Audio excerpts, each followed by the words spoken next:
Welcome back, fight fans. This week we have UFC Fight Night Atlanta, Usman versus Buckley. Former welterweight champ Kamaru Usman is headlining the card against Joaquin Buckley, who is taking strides to get to the top. There are 6 fights on the main card, so let's break them down starting at the top, but remember to subscribe and follow Fight Weekly for your UFC weekly fight updates. Now let's get into it. Here's the main events, tail of the tape. Kamaru Usman is 38 years old, he's 6 foot tall, and has a 76-inch reach. His last fight was at 185 pounds at middleweight, but he's coming back down to welterweight for this fight. Facing him, Joaquin Buckley, 31 years old, slightly shorter at 5'10", and matches Usman with a 76-inch reach. The betting odds reflect the narrative. Buckley's momentum has put him in the driver's seat, while Usman enters as the veteran underdog. Let's take a look at Usman's recent fights. He's coming off an 18-month break. His last fight was in October 2023, where he went to a war with Khamzat Chimaev. Stepped in with just 10 days notice at 37 years old and dropped in a majority decision. He really brought Chimaev into deep waters that fight. He showed great striking and takedown defense, even rallied in the later rounds, but couldn't put Chimaev away. He walked away healthy, but we haven't seen him since. Before that, he fought Leon Edwards in their trilogy fight, where he lost another majority decision. He pressured early, but Edwards' distance control and striking wore him down, and this fight marked the start of a rough patch for Usman. And before that, I think we all know what happened before that. Meanwhile, Buckley's been tearing through the welterweight ranks. He's had 6 fights since 2023 and has made his way around the division. 2023, he had a head kick TKO finish against Andre Fialho, and then a unanimous decision win against Alex Morono. In 2024, he got another TKO finish over Vicente Luque, overwhelmed him with the striking, and then got on top for some ground and pound until the ref wanted to see no more. And then he fights Nursultan Ruziboev and gets a decision win, and then takes on a legend in Stephen Wonderboy Thompson. Props to Wonderboy for even taking on a young killer this late in his career, but what do you expect to happen? He gets KO'd in the last round of a dominating fight. And his last fight in December 2024, he beat Colby Covington by doctor stoppage due to a nasty cut around the eye. Colby stepped in here on short notice to save the card, but he got his ass kicked. Now he's here to take out another welterweight legend, and maybe in amazing fashion. Or maybe Usman's knees still got enough in them for him to get a win. What do you think? Drop a comment with your prediction below. In our co-main event, we have the top contenders from the women's flyweight division. On one side, Thug Rose Namajunas, 32 years old, 5'5", with a 65-inch reach. She's the former 2-time strawweight champion, now fully embraced flyweight. And her opponent, Miranda Fear the Maverick. She's 27 years old, 5'3", slightly shorter, with a 65.5-inch reach. She's a skilled southpaw with a perfect blend of submission and strikes. Odds favor Namajunas as the moderate favorite at -275, with Maverick a solid underdog around +220 to +300 based on the book. The community's solidly behind Rose, but don't count out Fear the Maverick. Let's look at Rose's recent fights. She's had 3 fights in 2024, with the first one she won a unanimous decision against Amanda Ribas. This was a good comeback fight for her. She rode the momentum into her next fight against Tracy Cortez. She outstriked her, nearly doubling the significant strikes, and fans thought she was back. Her comeback didn't last long though, because in her last fight she lost to Erin Blanchfield. The grappling and intensity was too much for Rose and she lost the decision. Now let's focus on Miranda Maverick. She also had 3 fights in 2024 against some mediocre competition, as she was still fighting her way up to get ranked. She beat Andrea Lee via decision using her signature wrestling control, then beat Dione Barbosa with a very similar game, and then beat Jamie Lynn Horth in the same way again. Those wins were huge for Miranda though, getting her a ranked spot and now a fight against Rose Namajunas. Miranda doesn't seem like she can be stopped, but if Rose can keep her standing and striking, who knows how this fight could look.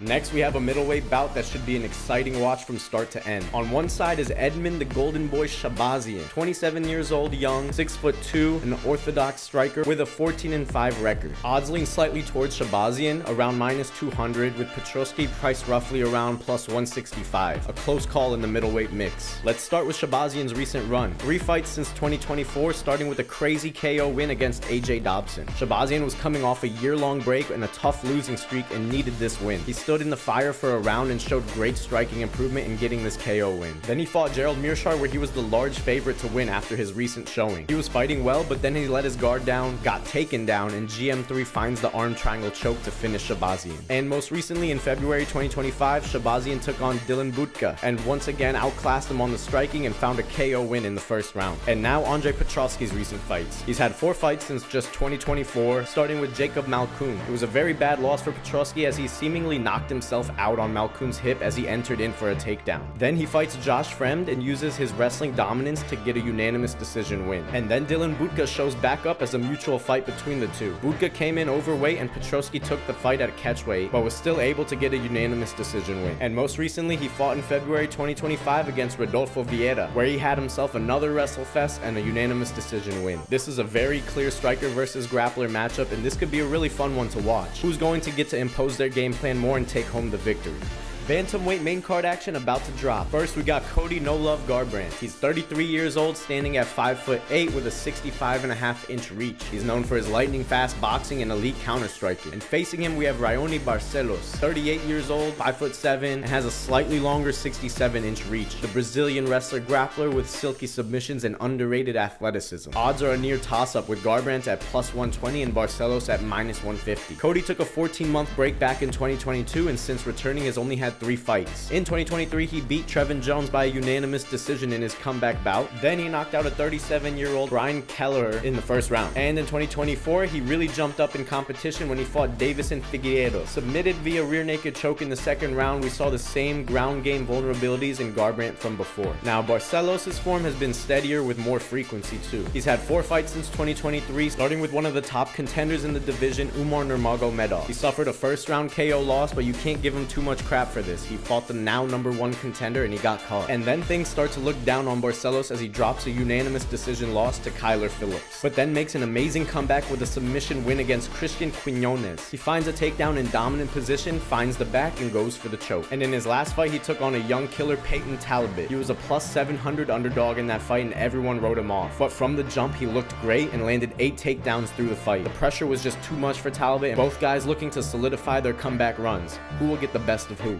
And next we have a middleweight matchup you won't want to blink on. Cody, the Cuban Missile Crisis Brundage, is 31 years old, 6 foot tall, and a 72-inch reach. He's a rugged wrestling-based gladiator with 11 wins and 6 losses under his belt. Standing across him, Mansur Abdul-Malik. He's just 27 years young, 6'2", with a massive 79.5-inch reach. He's undefeated at 8-0, and he packs power with 7 of those wins coming by way of knockout. Brundage comes in as the +310 underdog with Abdul-Malik the -420 favorite, reflecting the hype behind this knockout artist and the stylistic matchup. Brundage's recent UFC story is one of peaks and valleys. In late 2023, he fought Zach Reese and shockingly won by slam TKO after getting himself caught in an armbar. Riding high after that one, he signs up to fight Bo Nickel, who exposed the grappling gap and beat Brundage by rear naked choke. And then you see a no contest on the record against Abdul Razak Al Hassan. There's not much there until you look into it and see Brundage, who just got himself outclassed by grapplers, goes for a takedown in the first 5 seconds and ends up getting his ass kicked, but the ref stops it for strikes to the back of the head and we get a no contest. I mean, those were illegal shots, but Brundage was definitely getting his ass kicked there. And in his last bout, he came back with intensity and gets the first round TKO finish against Julian Marquez. Now Abdul-Malik's fresh to the organization and on a tear. He's had only 3 bouts in the UFC, the first being his Contender Series matchup against Wes Schultz. He showed no mercy with the ground and pound and earned himself a bonus and a contract. Then his UFC debut against Dusko Tudorovic. He throws a nasty knee and gets another first round finish. And his last fight was earlier this year against Nick Klein, where he absolutely outmuscled his opponent and beat him senseless against the cage. And that's the fight we have here, a well-rounded, battle-tested wrestler with sudden power against the young knockout artist.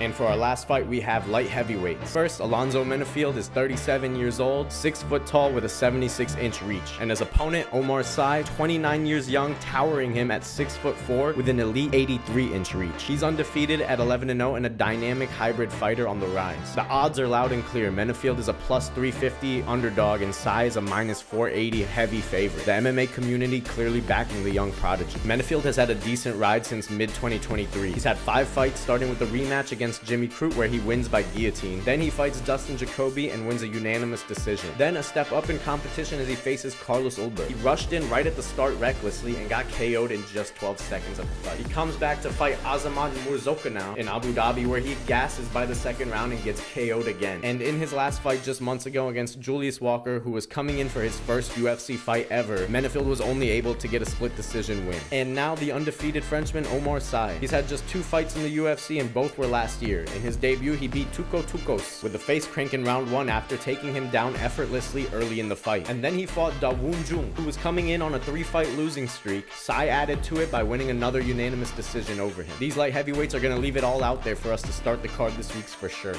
And that wraps up your MMA Fight Weekly preview of UFC Fight Night Atlanta, Usman versus Buckley. Look out for more videos coming soon on my fight predictions and best bets. If you liked the video, please hit that like button, subscribe, and drop a comment with your main event prediction. Thanks for tuning in, and let's enjoy the fights.